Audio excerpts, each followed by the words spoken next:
너희가 전에는 어둠이더니 이제는 주 안에서 빛이라. 빛의 자녀들처럼 행하라. 빛의 열매는 모든 착함과 의로움과 진실함에 있느니라. 주를 기쁘시게 할 것이 무엇인가 시험하여 보라. 너희는 열매 없는 어둠의 일에 참여하지 말고 도리어 책망하라. 그들이 은밀히 행하는 것들은 말하기도 부끄러운 것들이라. 그러나 책망을 받는 모든 것은 빛으로 말미암아 드러나나니 드러나는 것마다 빛이니라. 그러므로 그러므로 이르시기를 이르시기를 잠자는 자여 깨어서 죽은 자들 가운데서 일어나라.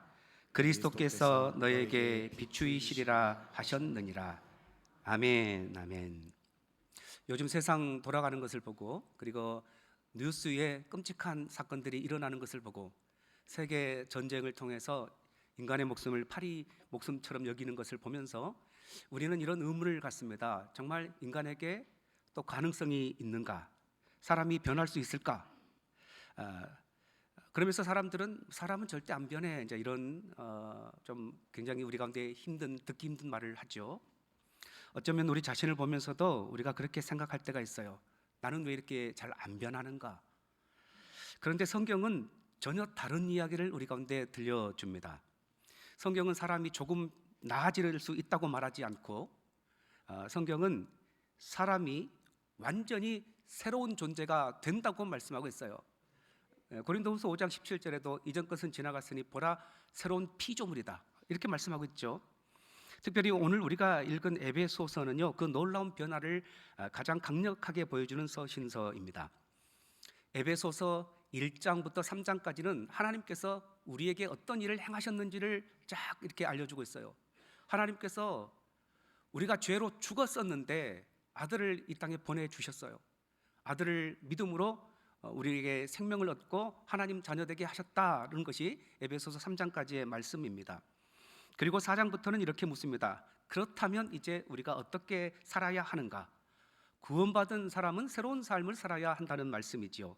그 흐름 속에서 오늘 본문에는 아주 강렬한 선언이 나오는데, 본문 8절 상반절은 이렇게 말합니다. 너희가 전에는 어둠이더니 이제는 주 안에서 빛이라. 아멘. 성경은요, 우리가 어둠 속에 있었다 말하지 않아요. 뭐라고 말합니까? 너희 자신이 바로 어둠이었다라고 말하고 있어요. 그런데 여러분, 그때 우리가 예수님으로 인하여 지금은 뭐가 되었냐면 이제는 빛이 되었다라고 말하고 있어요. 빛이 된 줄 믿습니다. 아멘, 아멘. 이것은 단순한 행동이 변화됐다는 것이 아니에요. 존재의 혁명적인 변화입니다. 이 변화를 설명해 주는 굉장히 유명한 이야기를 한번 또 하려고 하는데요, 우리 가운데 많이 익숙하지만 너무 또 잘 맞아서 제가 이야기하려고 합니다. 빅토르 위고의 소설이자 영화인 레미제라블. 이곳의 주인공 장발장이 빵 한 조각 훔쳐서 19년 복역하고 나오지 않습니까? 그런데 이제 죄인이라고 감옥에 갔다 온 사람이라고 누구 하나 거들떠보지 않고 다 멸시했어요. 하지만 미리엘 주교가 따뜻하게 맞아줬죠. 그러나 장발장에게는요, 어두운 습관이 있었어요. 남의 것을 보면 이제 없어 살았기 때문에 그 따뜻하게 자기를 대접해준 주교의 은식기를 훔쳐서 달아나잖아요. 잡혀갔어요. 근데 미리엘 주교는 뭐라고 말합니까?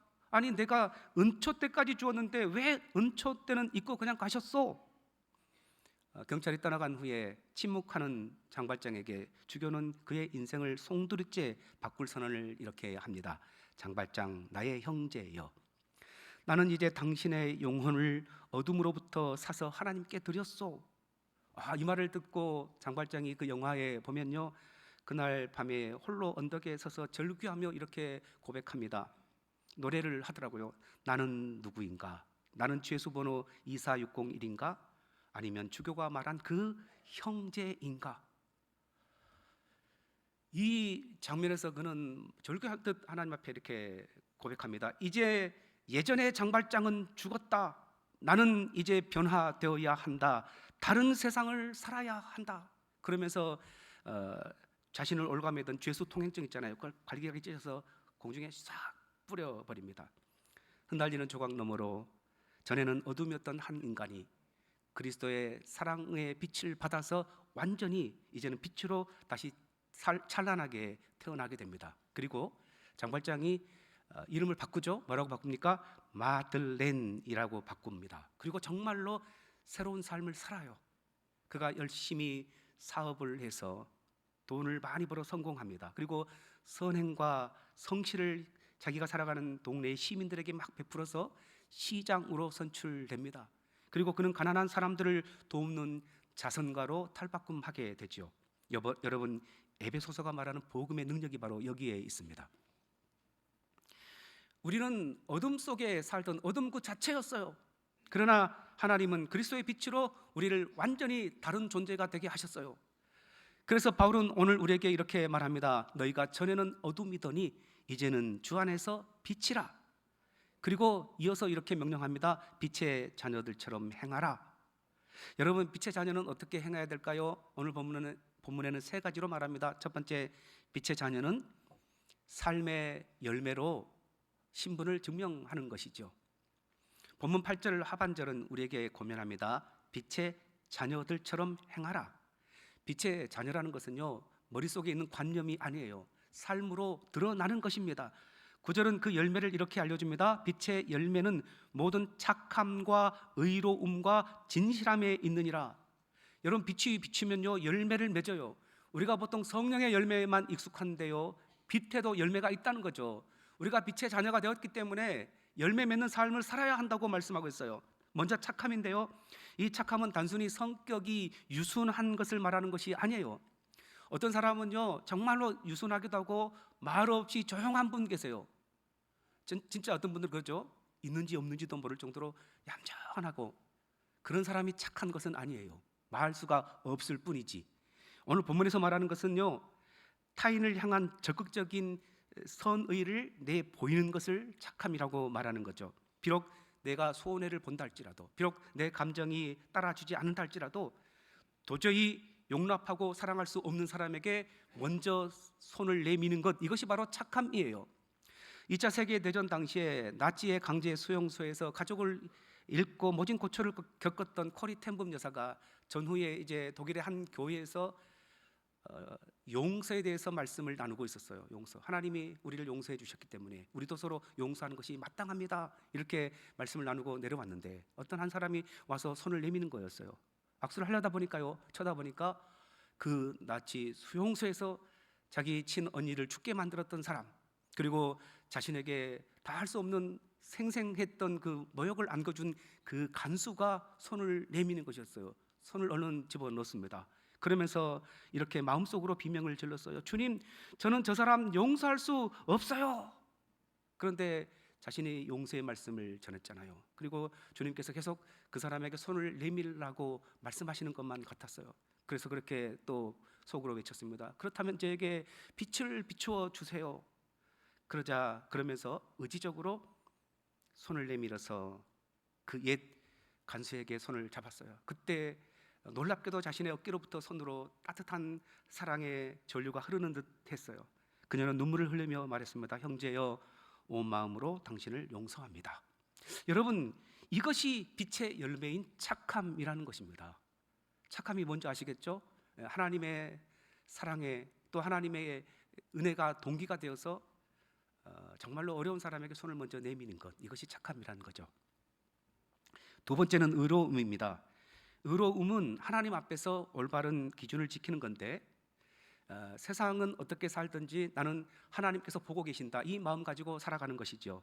다들 그 정도는 해, 적당히 타협해야 살아남아, 이런 세상 가치관과 달리 그럼에도 불구하고 하나님이 보고 계신다.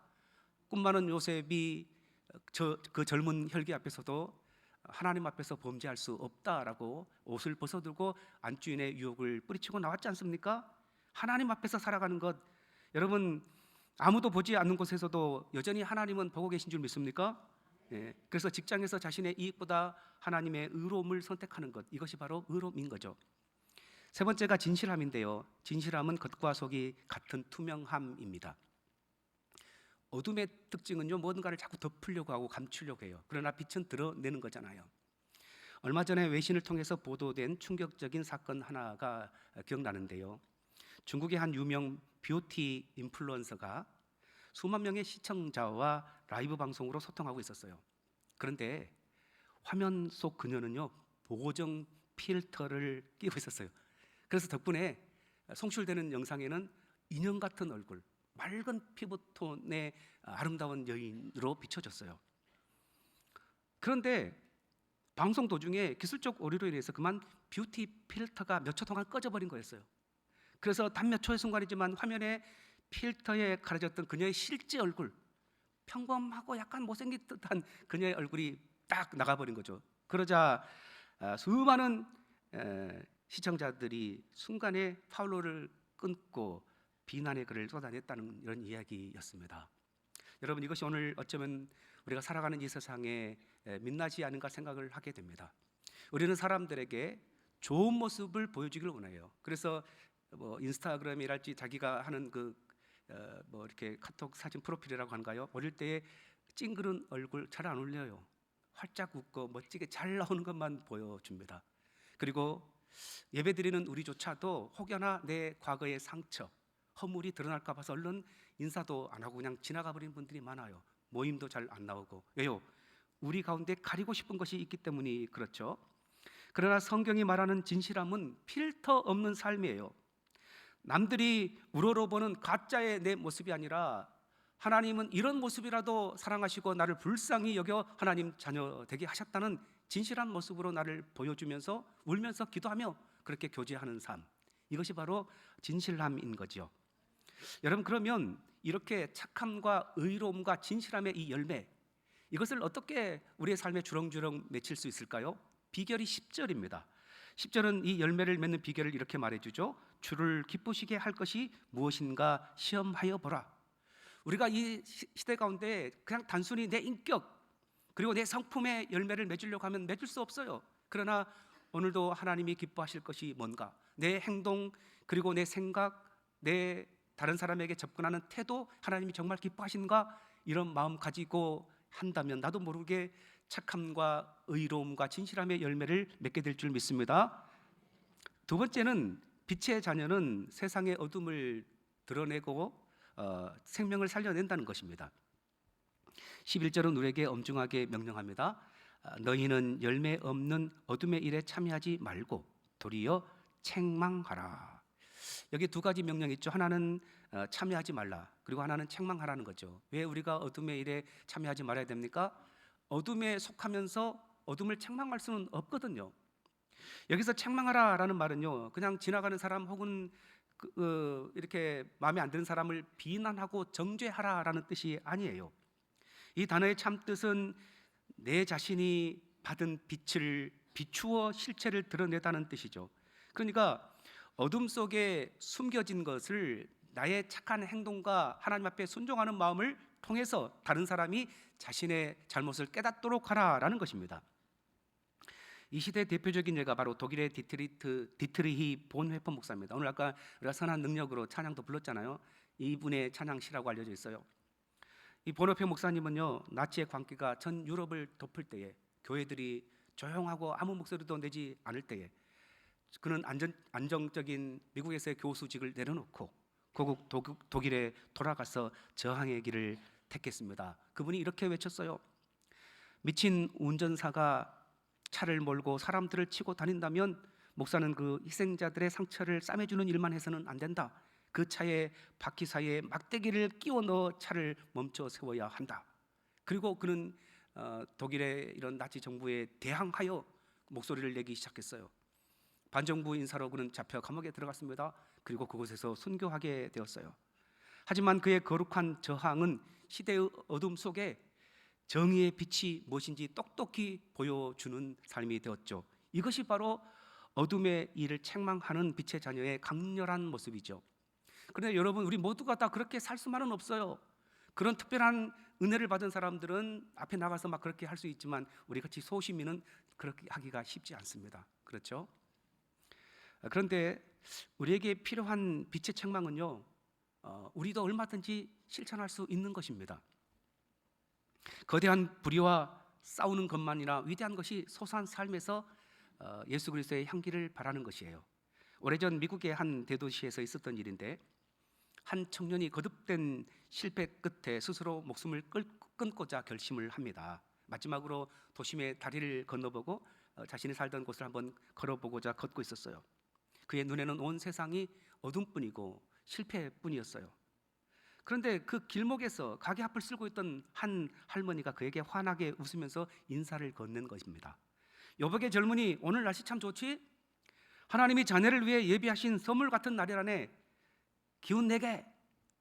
처음 보는 할머니가 그냥 웃으며 지나가면서 던진 말이었는데요, 그에게는 굉장히 큰 빛으로 다가왔어요. 여전히 나에게 미소를 던지는 사람도 있구나. 내 인생이 아주 어둡기만 한 것은 아니구나, 이렇게 생각을 했고 발걸음을 돌렸어요. 그리고 마침내 그는 사회를 위해서 쓰임받는 지도자가 되었다는 이야기입니다. 여러분 보십시오. 본네퍼가 나치의 폭주를 막으려 했던 빛이라면 이 할머니는 한 청년의 죽음을 향한 폭주를 막아선 빛이었어요. 우리가 직장에서, 가정에서, 삶의 터전에서 다른 사람과 달리 많은 사람들은 불의를 저지를 때 정직하게 행하고, 그리고 한 사람을 이렇게 놓고 막 비난하거나 할 때 침묵하거나 혹은 그분의 장점을 이야기해 주는 이런 모습으로 세상과 달리 우리가 행동한다면 우리 역시 세상을 꾸짖는 책망하는 빛으로 살아가는 것인 줄 믿습니다. 여러분, 오늘 13절 하반절에서는요, 바울이 이렇게 놀라운 사실을 말합니다. 드러나는 것마다 빛이니라. 이는 빛에 노출된 사람이 자신의 죄를 깨닫고 돌이키면 그 역시 빛이 된다는 거예요. 그러니까 세상을 책망하고 내가 바르게 삶으로 그 사람이 자신의 연약함을 깨닫고 돌아온다면 우리는 세상을 책망하는 것이 아니고 정죄하는 것이 아니고 사랑하는 것이 됩니다. 그래서 오늘 본문에서요, 세상을 살리기 위해서 큰 것을 할 필요가 없어요. 물론 보네퍼 같은 하나님의 열정을 가진 분들은 또 그렇게 해야 되지만 우리 같은 사람들은 일터에서, 가정에서 거룩한 삶으로 말씀대로 살아갈 때에 분명히 세상과 구별된 삶을 살아가게 될 겁니다. 그때에 믿지 않는 사람들이 우리의 구별된 삶을 보고 자신들이 틀렸음을, 자신들이 죄악 가운데 있었음을 부끄러운 모습을 돌이켜 주께로 나오게 된다는 것이죠. 이런 삶을 살아가는 우리가 되시기 바랍니다. 마지막 세 번째, 빛의 자녀는 날마다 그리스도의 빛으로 깨어나고 충전되어야 합니다. 이렇게 열매를 맺는 삶, 빛의 열매, 그리고 세상을 깨우치는 삶을 살려고 하는데 우리가 한계에 다다르게 됩니다. 내 힘만으로 이 빛을 유지할 수 없구나, 이것을 깨닫게 되는 거죠. 어떻게 유지할까? 오늘 본문 14절에서 이렇게 선포합니다. 우리 본문 14절을 같이 읽겠습니다. 그러므로 이르시기를 잠자는 자여 깨어서 죽은 자들 가운데서 일어나라. 그리스도께서 너희에게 비추이시리라 하셨느니라. 아멘, 아멘. 잠자는 자여 깨어서라고 이야기하고 있죠. 마치 깊은 잠에 빠진 사람을 흔들어 깨우는 것 같은 이런 말씀입니다. 그런데 여기서 잠이라는 것은요, 우리가 피곤해서 뭐 잠깐 이렇게 몇 분이 졸고 계시는 것 같은데 이런 잠 혹은 밤에 주무시는 그런 잠을 의미하는 것은 아니에요. 하나님에 대한 감각을 잃어버린 상태, 이것을 영적인 잠이라고 하죠. 그래서 죄에서도 별로 아픔이 없고, 그래서 피리를 불어도 춤추고 싶은 생각이 없는 것, 아무리 우리 가운데에 은혜의 말씀이 쏟아져도 반응하지 않는 것, 이것은 뭐냐면 무뎌진 거예요. 잠자는 것과 같은 거지요. 죄를 지어도 예전처럼 아프지가 않아요. 남들이 다 그렇게 사는데 합리화시켜요. 신앙의 열정이 식어버렸어요. 그럼에도 불구하고 별로 개의치 않아요. 겨우 종교적인 모임만 유지하는 상태, 그것이 바로 잠자는 상태인 거죠. 오늘 혹시 여러분 중에도 그런 내 상태가 발견된다고 생각되는 분 계세요? 마치 죽은 자 사이에 누워있는 것처럼 소망 없이 그냥 하루하루 이렇게 살아가는 것들, 이런 분들을 향해서 오늘 본문은 말씀합니다. 일어나라. 무덤 같은 절망에서 혹은 타성의 자리에서, 세상과 타협하는 안일한 자리에서 오늘 단호히 일어나라고 말씀하고 있어요. 그런데 여러분, 일어나기가 쉽습니까? 한번 누워버리면, 한번 그 열정을 놓아버리면 얼마나 일어나기가 어려운지, 회복하기가 어려운지 몰라요. 그런데 오늘 그때에 우리에게 부어지는 약속이 또 있어요. 14절 하반절에 그리스도께서 너에게 비추이시리라. 아멘, 아멘. 예, 우리는요 스스로 빛을 발하는 태양과 같은 존재가 아니죠. 어떤 존재입니까? 오히려 태양의 빛을 반사하는 달과 같은 존재이지 않습니까? 달이 빛을 못 보면 어떻게 돼요? 빛을 비출 수가 없어요. 그러니까 저는 우리 그리스도인의 삶이 아마 꼭 전기차와 같다는 이런 생각을 해보게 됩니다. 여러분 전기차 아시죠? 아무리 성능이 좋은 차라도요, 방전되면 어떻게 돼요? 움직이지 못하는 고철덩이에 불과해요. 왜요? 전기차는 스스로 전기를 만들어낼 수 없기 때문에 그렇습니다. 차가 달리기 위해서는 반드시 전기 충전소로 들어가서 그 외부로부터 에너지를 공급받아야 하지 않습니까? 우리 신앙이라는 인생도 마찬가지예요. 우리는 세상이라는 도로 위를 빛의 자녀로서 달립니다. 그리고 말씀드린 것처럼 빛의 열매인 착함과 의로움과 진실함의 열매를 맺으려고 노력하고 있어요. 일주일 동안 얼마나 우리가 동분서주하면서 또 많은 사람들을 만나기도 하고, 그리고 또 사람들과 부딪히고 고난의 오르막을 내리는 오르락내리락 하는지 몰라요. 그러다 보면 우리 영혼의 배터리는 어느새 방전된 상태가 되기 쉽다는 거죠. 그러다 보니까 우리의 예배의 감격이 사라지고 기도가 잘 나오지 않고 선한 영향력을 끼치지 못하면서 그냥 겨우겨우 그 목숨만 부지하면서 살아가는 영향력 없는 사람이 된다는 것입니다. 그래서 하나님은 우리에게 은혜의 충전소를 주셨어요. 말씀입니다. 기도입니다. 예배인 것이죠. 우리가 말씀을 들어요. 그리고 기도합니다. 그리고 예배를 드립니다. 그때에 하나님께서 그리스도의 빛이 우리 가운데 비추게 해 주신다는 것이죠. 여러분, 충전이 완료된 전기차가 다시 도로 위를 힘차게 달리듯 그리스도의 빛을 받은 우리가 하나님의 백성으로서 빛의 열매를 맺고 세상을 깨우치는 삶을 살아갈 수 있는 것입니다. 그렇다면 여러분, 진지하게 우리 자신에게 질문해 봅시다. 나는 완충된 상태입니까? 아니면 방전된 경고의 등이 켜진 상태입니까? 오늘 이 예배 자리가 여러분의 메마른 자리가 영혼이 있다면 그리스도의 빛으로 가득 채워져서 거룩한 경건의 삶을 살아가기로 결단하는 시간이 되시기 바랍니다. 여러분, 말씀을 맺습니다. 우리는 빛이 되기 위해서 애쓰는 사람이 아니에요. 왜요? 이미 빛이 된 사람들이기 때문에. 그래서 오늘 본문에서는 너희가 빛이 되라 라고 말씀하지 않아요. 오히려 빛으로 살아가라 라고 말씀하고 있는 것입니다. 오늘 말씀은 우리 가운데 세 가지를 말씀하고 있죠. 우리는 이미 빛이 되었다는 것, 그리고 그 빛처럼 살아야 한다는 것, 그리고 그 빛의 근원은 내가 아니라 그리스도에게 있다는 것을 분명히 말씀하고 있습니다. 어둠이 짙을수록 세상에 무슨 변화가 될까? 너무 인간이 악한 것 아니냐? 이런 생각이 들고 절망이 들수록 하나님은 우리에게 희망을 걸고 있습니다. 왜요? 우리가 빛이기 때문입니다. 여러분, 오늘 주님께서 마지막으로 우리 가운데 다시 외칩니다. 14절, 잠자는 자여 깨어서 죽은 자들 가운데서 일어나라. 그리스도께서 너에게 비추이시리라. 아멘.